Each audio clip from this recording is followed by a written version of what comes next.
Yes, namaste everyone. Let's start part 5 video of Mahabharat की एक सांझ. ओके, महाभारत की एक सांझ का पार्ट 5 वीडियो नंबर 1, 2, 3, 4 का लिंक आपको नीचे डिस्क्रिप्शन में मिल जाएगा. तो यहाँ पे दुर्योधन का कहना है कि राज्य हस्तिनापुर राज्य पर सिर्फ मेरा अधिकार था क्योंकि मेरे पिता अंधे थे, इसलिए पांडु को मिला, राजा पांडु को, और पांडु से युधिष्ठिर का हक बना. पर अगर मेरे पिता अंधे ना होते तो मैं ही राजा बनता, इसलिए मूल अधिकार मेरा था. जब युधिष्ठिर कहते हैं कि राज नियम तो ये नहीं है, मतलब जो नियम है वो तो ये है कि पिता का राज्य उसके बाद उसके बेटे को मिलता है. तो दुर्योधन कहते हैं कि राज नियम की चिंता तुमने कब की? अन्यथा इस बात के समझने में क्या कठिनाई की थी कि तुम्हारे पिता के उपरांत, मतलब तुम्हारे पिता के बाद, मेरे राज्य पर मूल अधिकार मेरे पिता का था. वह जिसे चाहते व्यवस्था के लिए उसे सौंप सकते थे. तो राजा पांडु की मृत्यु हो जाती जल्दी ही. राजा पांडु कौन? पांडव के पिता. उनकी मृत्यु हो जाती है, जबकि वो राजा थे, उनकी मृत्यु हो गई तो फिर धृतराष्ट्र बने. तो धृतराष्ट्र कार्यभार संभाल रहे थे. तो अगर वे चाहते हैं कि मैं राजा बनूं तो फिर पहले ऐसे भी अधिकार तो मेरे ही पिता का था, और अब वो चाहते हैं कि मैं बनूं तो फिर वो तुम मैं ही राजा बनूंगा ना फिर तो युधिष्ठिर, यह केवल तुम्हारा निजी मत है. निजी मतलब पर्सनल ओपिनियन, मतलब ऐसा सिर्फ तुम मानते हो कि राजगद्दी पर सिर्फ और सिर्फ तुम्हारा अधिकार था. आज तक किसी ने भी इस प्रकार का कोई संदेश प्रकट नहीं किया. मतलब किसी ने भी. एक मैंने पिछले वीडियो में भी बोला था कि राजगद्दी सिर्फ राजा नहीं, उसके जितने भी मंत्री होते हैं, जो उम्र दराज जो लोग रहते हैं, बाकी उन सभी की राय मायने रखती है. तो आज तक तो ऐसा किसी ने नहीं कहा कि धृतराष्ट्र का पुत्र दुर्योधन है तो दुर्योधन को राजा बनना चाहिए. किसी ने में कौन कौन थे? पितामह भीष्म, महात्मा विदुर, कृपाचार्य, अथवा स्वयं महाराज धृतराष्ट्र ने भी कभी ऐसी बात नहीं की कि राजगद्दी पे दुर्योधन का हक है. तो ये सब लोग कौन है? भीष्म का तो हमने चरित्र चित्रण देखा था. महात्मा विदुर, कृपाचार्य, ये सभी मंत्री है. विदुर तो सलाहकार थे और उन्होंने हमेशा सच ही कहा था. धृतराष्ट्र से हमेशा राज्य की व्यवस्था के बारे में बात करते थे. और कृपाचार्य है वो द्रोणाचार्य की द्रोणाचार्य, गुरु द्रोणाचार्य, जो पांडवों और कौरवों के गुरु रह चुके हैं, जिन्हें उन्हें युद्ध सिखाया था, तो उनकी मदद करते थे. तो कृपाचार्य भी उनके गुरु ही थे जो युद्ध सिखाते थे. विदुर सलाहकार, नीतिवान, भीष्म पितामह,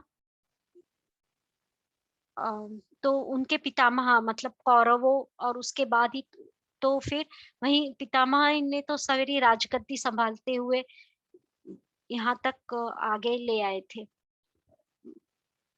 दुर्योधन, यही तो मुझे दुख है कि युधिष्ठिर की तथ्य तक पहुंचने की किसी ने भी चेष्टा नहीं की.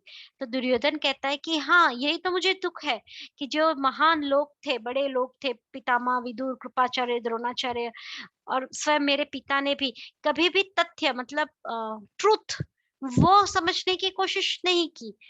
एक अन्याय की प्रतिष्ठा के लिए इतना ध्वंस किया गया. इसका मतलब क्या है? एक अन्याय मतलब जो गलत है उसको प्रतिष्ठा, उसकी प्रतिष्ठा करने के लिए, मतलब उसको मनवाने के लिए इतना ध्वंस, मतलब इतने लोगों को मारा गया, इतना बड़ा युद्ध किया गया, और सब अंधों की भांति उसे स्वीकार करते रह गए. तो सारे कौन अंधे हैं यहाँ पे? सिर्फ धृतराष्ट्र नहीं, पितामह, विदु, कृपाचार्य, द्रोणाचार्य, जो लोग भी दुर्योधन के खिलाफ थे, जो नहीं चाहते थे, जो बोलते थे कि युधिष्ठिर राजा का हकदार है, वे सभी अंधे हैं. क्यों? क्योंकि एक जो चीज गलत हो रही है मेरे साथ, वो गलत किसी ने समझा नहीं, और वो गलत को प्रतिस्थापित करने के लिए उन्होंने इतना बड़ा युद्ध किया, और वे अंधों जिसको कुछ दिखाई नहीं देता है वैसे वो स्वीकार करते गए. सबको, सबने मेरा हट ही देखा, मतलब मेरा हट मतलब सबको लगा कि मैं जिद्दी हूँ. मेरे पक्ष का न्याय किसी ने न देखा, पर किसी ने मैं जो बोल रहा हूँ जस्टिस की बातें कर रहा हूँ कि मेरा मेरे पिता के बाद मेरा हक है, क्योंकि ऐसे तो वही राजा थे, धृतराष्ट्र राजा थे। वे अगर अंधे ना होते तो आज मैं राजा बनता। तो इस बात को तो किसी ने देखा ही नहीं। और जानते हो इसका कारण क्या था? अब दुर्योधन कारण बताएंगे कि सारे महान लोगों ने युधिष्ठिर के साथ, मतलब वो क्यों चाहते थे कि युधिष्ठिर राजा बने। तो युधिष्ठिर पूछता, अच्छा क्या कारण था? सब तुम्हारे गुणों से प्रभावित थे। तो दुर्योधन बोल रहा है कि सब तुम्हारे गुण, जो तुम्हारे में, तुम कितने बड़े युद्ध कौशल हो, तुम एक योद्धा हो, सब तुम्हारी वीरता से डरते थे। तो ये जो महान लोग थे वो कैसे है? सब डरपोक है, कायर है, कायरों की भांति, कायरों की तरह रक्तपात, मतलब खून बह जाता अगर वो लोग मेरे, तुम अगर उनकी, वो अगर तुम्हारे अपोज जाते। तो युधिष्ठिर तुम इतने वीर हो कि तुम सबको मारते और खून बहता और युद्ध होता। इसलिए उस रक्तपात से बचने के लिए वे न्याय और सच का बलिदान कर बैठे। तो जो न्याय और जो सच चीज थी उसको सैक्रिफाइस कर दिया। इन शॉर्ट, मतलब दुर्योधन कह रहा है कि पितामह द्रोणाचार्य वो सभी कायर है। और कायर लोग क्या करते हैं, ये आरटीसी में भी पूछा जाता है कि कायर क्या करते हैं। तो कायर हमेशा रक्तपात, मतलब जहाँ खून खराबा होने वाला होता है, उससे बचने के लिए वे लोग न्याय और सच का साथ नहीं देते हैं। मतलब वी इन कायर लोगों को पता है कि सही क्या है, बट सही कहने से वो लोग डरते हैं, इसलिए वो लोग झूठ का साथ देते हैं। तो यही रीजन था कि युधिष्ठिर, कभी किसी ने तुम्हारे राजा बनने पे सवाल नहीं उठाया। वे ये नहीं समझ पाए कि भय जिसका आधार हो वह शांति स्थायी नहीं हो सकती। RTC line, explain the line. तो दुर्योधन युधिष्ठिर को समझाते हुए कहते हैं कि वे लोग तुमसे डरे हुए थे, वे लोग कायर थे और वे युद्ध नहीं चाहते थे, इसलिए वे तुम्हारा साथ दे रहे थे। पर उन्हें ये कभी नहीं समझा कि डर कर कभी भी शांति स्थापित नहीं होती है। मतलब पीस, अगर तुम डर जाओ तो पीस मिले ऐसा नहीं है।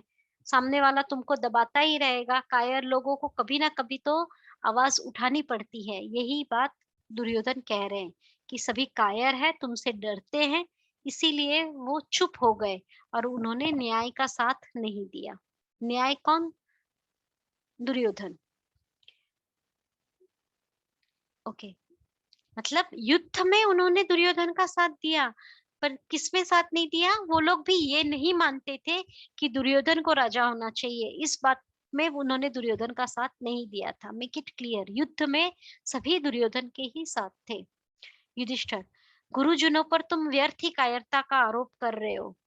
तो युधिष्ठिर कह रहा है कि गुरुजनों पे तो तुम व्यर्थ ही आरोप लगा रहे हो, ब्लेम कर रहे हो। यदि मेरे पक्ष में न्याय ना होता तो कोई भी मुझको राज्य देने की मांग क्यों करता?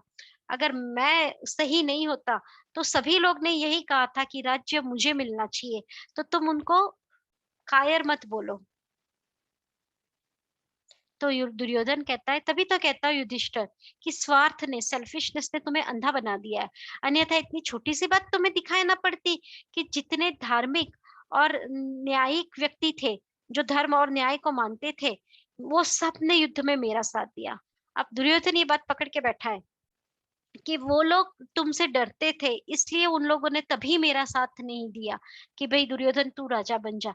पर क्या तुम्हें दिखाई नहीं देता कि वो लोग महाभारत के युद्ध में किसके साथ खड़े? मेरे साथ खड़े वो लोग, क्योंकि मैं सही हूँ। यदि न्याय तुम्हारी ओर होता तो फिर भीष्म, द्रोण, कृपाचार्य, अश्वत्थामा सब मेरी ओर से क्यों लड़े? सभी मेरी ओर से लड़े, मतलब तो मैं सही हुआ ना। क्या वे जानबूझकर अन्याय का साथ दे रहे थे? क्योंकि मैं अगर गलत होता तो थोड़ी ना वो लोग मेरा साथ देते।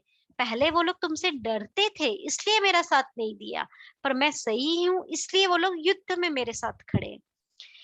यहाँ तक कि कृष्ण जिसे तुम्हारे परम मित्र ने भी मेरी सहायता के लिए अपनी सेना दी। मतलब कृष्ण, वो तो तुम्हारा दोस्त है ना, तुम्हारा वेल विशर है, पर उसने भी उसकी सेना किसको दी? मुझे, कौरवों को दी। और दुर्योधन क्या रीजन बताते, कृष्ण ने उनको सेना दी, उसका एक और भी रीजन बताते। नंबर वन तो ये कि दुर्योधन सही है इसलिए उन्होंने साथ दिया, कृष्ण ने अपनी सेना दी। और दूसरा, कृष्ण वे चतुर थे, वे मतलब कृष्ण, कृष्ण बड़े चतुर थे, दोनों पक्षों से मैत्री रखना ही उन्होंने अच्छा समझा। अरे कृष्ण को लगा अरे मैं कौरवों का भी दोस्त रहूं और पांडवों का भी दोस्त रहूं, मैं किसी से दुश्मनी नहीं करूं, इसीलिए उन्होंने सेना मुझे दी और तुम्हारे सारथी रहे। ऐसा क्या हुआ बोलो? इसलिए ना कि न्याय वास्तव में मेरी ओर था। मतलब कृष्ण ने मेरे को सेना दी, सभी द्रोण, भीष्म, कृपाचार्य, अश्वत्थामा सबने मेरा साथ दिया। इसका मतलब आई वॉज राइट, मैं सही था। सारी बात को दुर्योधन अपनी ओर से समझा रहा है। युधिष्ठिर, सुयोधन, मैं तुम्हें सांत्वना देने आया था, समझाने आया था, शांति कंसोल करने आया था, विवाद करने नहीं, आर्ग्यूमेंट्स के लिए नहीं। मैं तो तुम्हारी पीड़ा बांटने आया था, दर्द बांटने। क्योंकि तुम चाहे जो समझो, मेरी इस बात का तुम विश्वास करो कि मैं इस रक्तपात के लिए तैयार न था, मेरी ये इच्छा कदापि नहीं थी। तो युधिष्ठिर बोल रहा है, अच्छा बाबा तू जो चाहे वो सोच, कि तू सही था इसलिए सबने तेरा साथ दिया, मैं सिर्फ तुझे कंसोल करने आया हूँ। पर मेरी एक बात का तो तू भरोसा रख कि मैं सच में नहीं चाहता था कि इतना सारा ब्लड शेड हो, मतलब इतना सारे लोगों की जान जाए। मैं सच्ची नहीं चाहता था कि ये युद्ध हो कभी भी। मतलब तू सही, बस मैं गलत।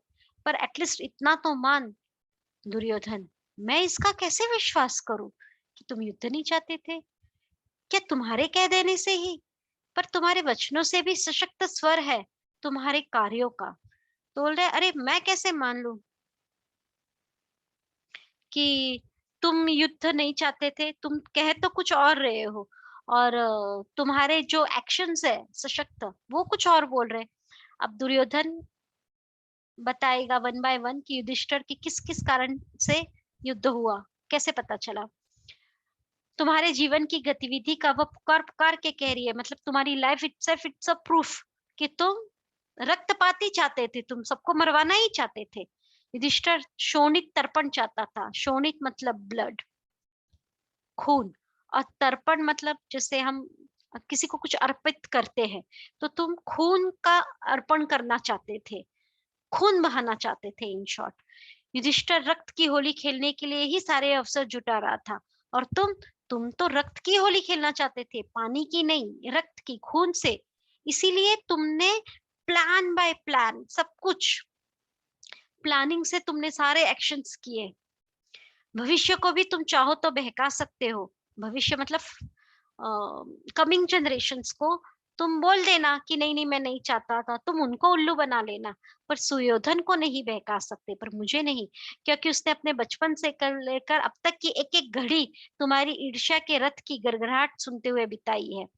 मतलब मैंने छोटे से अब तक एक एक घड़ी, मतलब single single second, minute, single moment, हर घड़ी मैं तुम्हारे मन में मेरे लिए जो जेलेसी है उसको मैं सुनते हुए, जैसे रथ जाता है, कोई एक काट जाता है तो उसकी आवाज आती है, उस तरह तुम्हारे मन में मेरे लिए जो ईर्ष्या थी वो मैंने बचपन से सुना है। और तुमने जो तुम्हारी तैयारियों ने उसे एक रात भी चैन से नहीं सोने दिया। और एवरी नाइट बचपन से तुम ईर्ष्या के कारण इस युद्ध की, ये शोणित तर्पण मतलब खून से होली खेलने की कोशिश में लगे थे, ये मैं जानता हूँ।